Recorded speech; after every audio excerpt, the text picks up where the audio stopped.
Top 10 Worst Rock Albums of All Time. These are 10 rock albums that achieved something truly remarkable. They made fans and critics unite in collective horror. From legendary bands who lost their minds to ambitious experiments gone catastrophically wrong, these records didn't just fail. They became cautionary tales that still make music lovers cringe decades later. That's a reject. Look into these eyes. What separates these albums from mere commercial disappointments is their spectacular ability to damage reputations, destroy relationships, and leave lasting scars on music history. Some cost millions to make, others were withdrawn from stores within weeks, and a few literally caused bands to break up. These aren't hidden gems waiting to be rediscovered. They're genuine disasters that tested the patience of even the most devoted fans.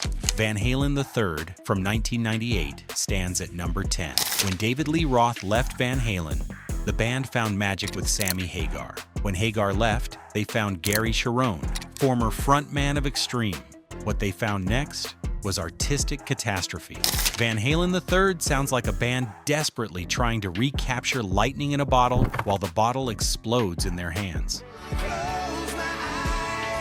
The album marked Eddie Van Halen's attempt to write more introspective, alternative rock-influenced material, but instead of evolution, it delivered confusion. Cherone's vocals, while technically skilled, felt like karaoke versions of Van Halen classics that didn't exist yet. The guitar work, usually Eddie's saving grace, seemed restrained and oddly lifeless. Critics weren't kind, but fans rejected it entirely.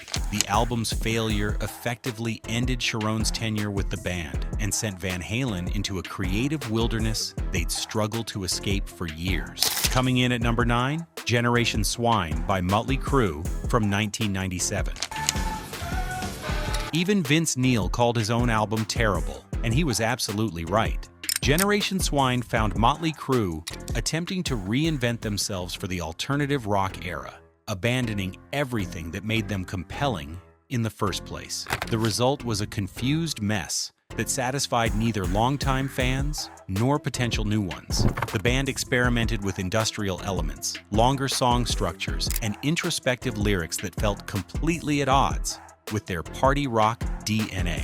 Where previous Motley Crue albums delivered sleazy anthems and rebellious energy, Generation Swine offered pretentious navel-gazing and sonic experiments that went nowhere. The album's failure highlighted a fundamental truth. When legendary bands abandon their core identity to chase trends, they usually end up pleasing no one.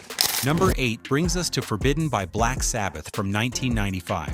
When Tony Iommi, the last original member standing, decided to work with rapper Ice-T's guitarist Ernie C as producer, the results were predictably disastrous. Forbidden sounds like Black Sabbath filtered through a muddy, confused production that strips away everything powerful about their sound. Iommi himself later called the album a total shambles, and he was being generous. The production buried the guitars, the songs meandered without purpose, and the overall feel was of a band going through the motions, while their producer seemingly worked against them. Interestingly, Iommi released his own remix of the album in 2024, which received much better reviews, proving that sometimes great songs can be destroyed by terrible production decisions. At number 7, Chinese Democracy by Guns N' Roses, 2008. 15 years in development, $13 million spent, a revolving door of musicians, multiple recording studios, countless false starts. By the time Chinese Democracy finally emerged, it carried the weight of impossible expectations and the stench of self-indulgent excess.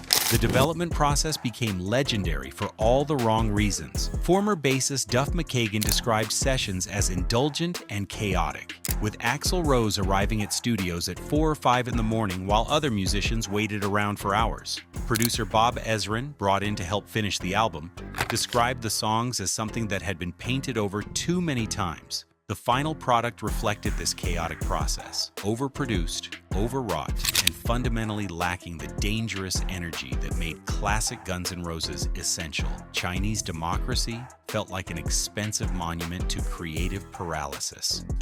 Number 6 takes us way back to Billy Joel's Attila from 1970.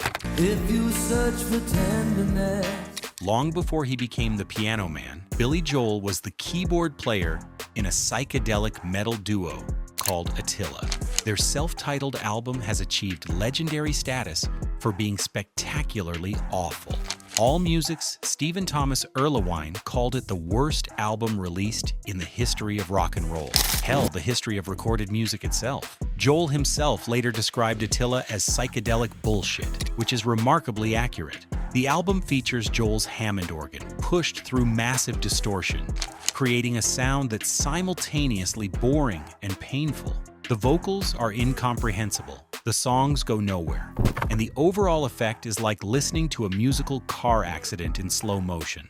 The album's complete failure taught Joel valuable lessons about his strengths as a songwriter and performer, ultimately steering him toward the piano-based pop that would make him famous. Number 5 is Music from the Elder by Kiss from 1981. Kiss decided they wanted critical respect, so they created a concept album about a young hero's mystical journey.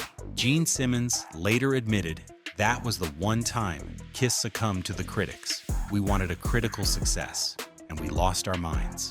The album abandoned everything fans loved about Kiss, the anthems, the energy, the fun, in favor of orchestral arrangements and fantasy storytelling that felt completely alien. Ace Frehley quit the band in frustration, later describing his departure as Kiss's musical vasectomy. Music from the Elder proved that when bands chase credibility instead of following their instincts, they often achieve neither.